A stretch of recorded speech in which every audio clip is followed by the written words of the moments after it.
दोस्तों आदाब अर्ज़ है, मैं अनीस अहमद खान हिंद वॉइस से आपसे मुखातिब हूँ। मेरे साथ है मोहम्मद अहमद काजिम साहब, इस्लामिक कंट्रीज़ के ऊपर महारत रखते हैं। ग्राउंड ज़ीरो से ही खबर आती है इनकी। इनका एक चैनल भी है मीडिया स्टार वर्ल्ड, जो कि इन्हीं की खबरें, फ्रेश खबरें आपको दिखाता है। आप देखिए तो आपको ताज़ा हालात से वाकफियत होती रहेगी। काजिम साहब बहुत बहुत खैर मकदम है हिंद वॉइस पे आपका।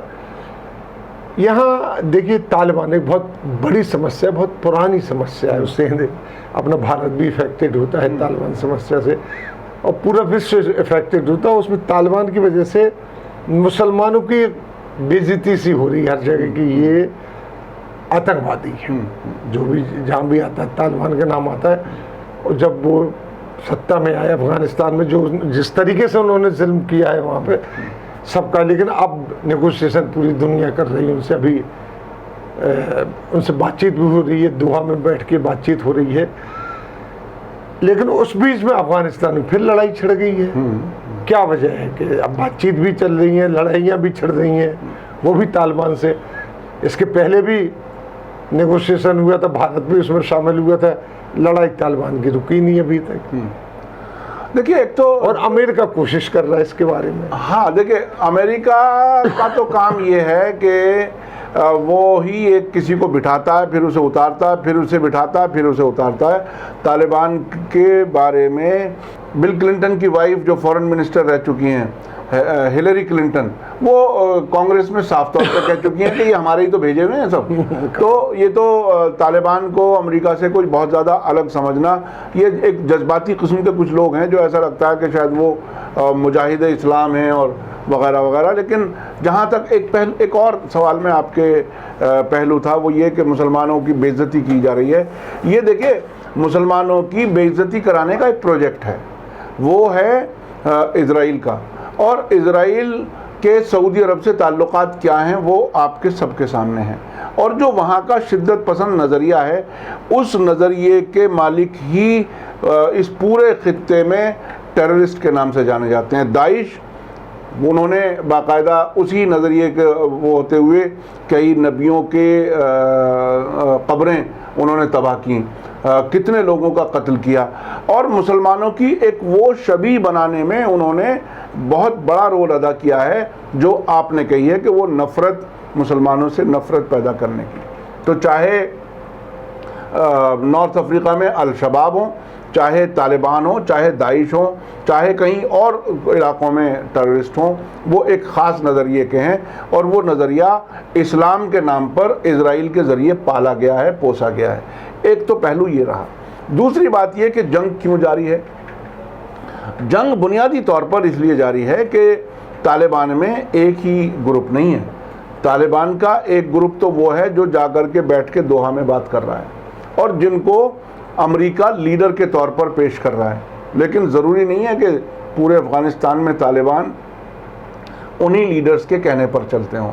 इसलिए ये धमाकों की खबरें, जंग की खबरें ये आती रहती हैं। और इस तरह के ग्रुप्स ऐसी मौक़ों पर अलग अलग होना बहुत ही नेचुरल सी बात है। तीसरी बात,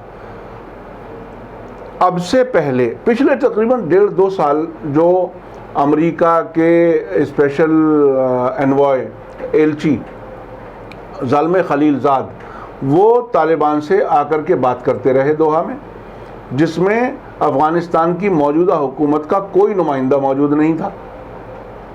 10 राउंड चले। उस दरवाजे के पीछे बैठ करके अमेरिका ने और तालिबान ने क्या बात की और तालिबान को क्या लॉलीपॉप दिया, वो अमेरिका जानता है या तालिबान जानता है। इसलिए ये और उसका एक नतीजा सामने आया था। आपको याद होगा, फरवरी में एक एग्रीमेंट की बात थी अमेरिका के और तालिबान के, जिसमें यह कहा गया था कि 5000 तालिबान को छोड़ेगी अफगानिस्तान सरकार। जी। लेकिन अफगानिस्तान सरकार ने नहीं छोड़ा। उसने कहा कि साहब, हम तो थे ही नहीं पार्टी इस बातचीत में, आपने किससे क्या वादा कर लिया, ऐसे नहीं हो सकता। यानी बातचीत इस तरीके से चल रही है। हाँ, अफगानिस्तान ही शामिल नहीं किया, अफगानिस्तान की हुकूमत शामिल नहीं की गई, बिल्कुल शामिल नहीं की गई। और बिल्कुल जब फाइनल स्टेज आई तो उन्हें बता दिया कि साहब, हमने ये एग्रीमेंट तो ये कैसे मुमकिन है कि वो उन्हें आप पार्टिसिपेशन भी ना हो उनका बातचीत में और वो उसे मान लें। तो ये एक अपने आप में नाकामी की गारंटी थी।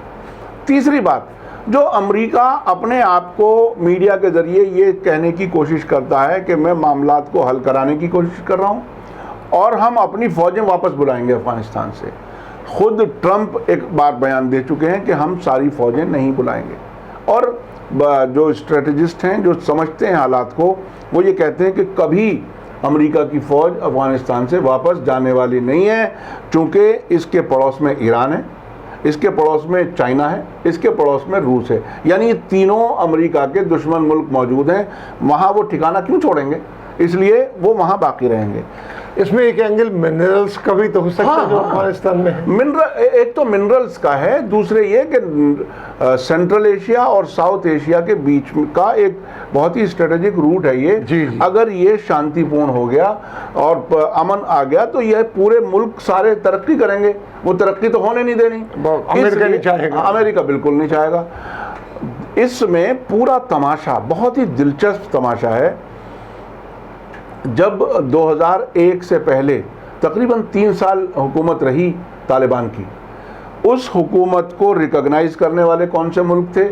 अमेरिका के दोस्त मुल्क सऊदी अरब, यमन उस वक्त की हुकूमत, और यूएई। इन 3 मुल्कों ने तालिबान की हुकूमत को रिकॉग्नाइज किया था। जी जी, जी। ये सारे अमेरिका के गुलाम हैं जो आज सामने नजर आ रहे हैं। इसका मतलब अमेरिका की तरफ से ली जा रही है। इसका मतलब अमेरिका के इशारे पर ही रिकॉग्नाइज किया था। जी जी। ये तो था अमेरिका का पैट्रनाइजेशन तालिबान को। अब 2001 में जब अमेरिका में हमले हुए, जिसमें ट्विन टावर न्यूयॉर्क का भी गिरा और पेंटागन पर भी हमला हुआ और व्हाइट हाउस के आसपास भी, तो उसके बाद 2001 में अचानक कुछ हफ्ते बाद ही अफगानिस्तान पर हमला करते हैं और तालिबान की हुकूमत ख़त्म करते हैं। और अब दोबारा तालिबान को हुकूमत में लाने की तैयारी कर रहे हैं वही अमेरिकन। तो फिर आखिर तमाशा क्या है, आप चाहते क्या हो? तो बुनियादी बात यह है कि अमेरिका मुसलसल वहाँ अमन नहीं चाहता, बिल्कुल ये नहीं चाहता कि ये इलाका तरक्की करे या इस इलाके के जो मुल्क हैं वो तरक्की करें।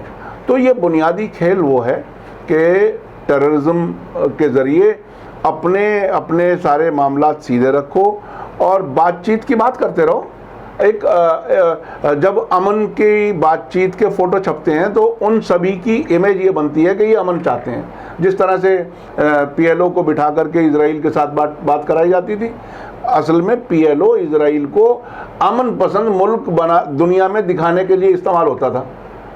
नहीं तो जिसका हमें ये पता कि सामने वाला आदमी हमेशा थप्पड़ ही मारेगा, तो उससे बात करने की जरूरत है। जी जी बिल्कुल। तो ये अमन की बातचीत से सिर्फ और सिर्फ अमन का चेहरा अपने चेहरों पर मास्क लगा करके एक तरह से दुनिया को अमन पसंद कहलाते हैं, और असल मकसद इनका हालात को ख़राब ही करना होता है। रही भारत की बात, भारत भी अभी जो दोहा में एक फाइनल राउंड हुआ बातचीत का, और उसके बाद अब यही पता नहीं चल पा रहा कि उसका नतीजा क्या हुआ, चूँकि बीच में अटक गई बात और तालिबान की तरफ से ऐसा भी बयान आ गया कि इतने लंबे दिन का उलझा हुआ मामला कोई एक ही दिन में तो हल नहीं हो सकता, यानी नाकाम हो रही है बात।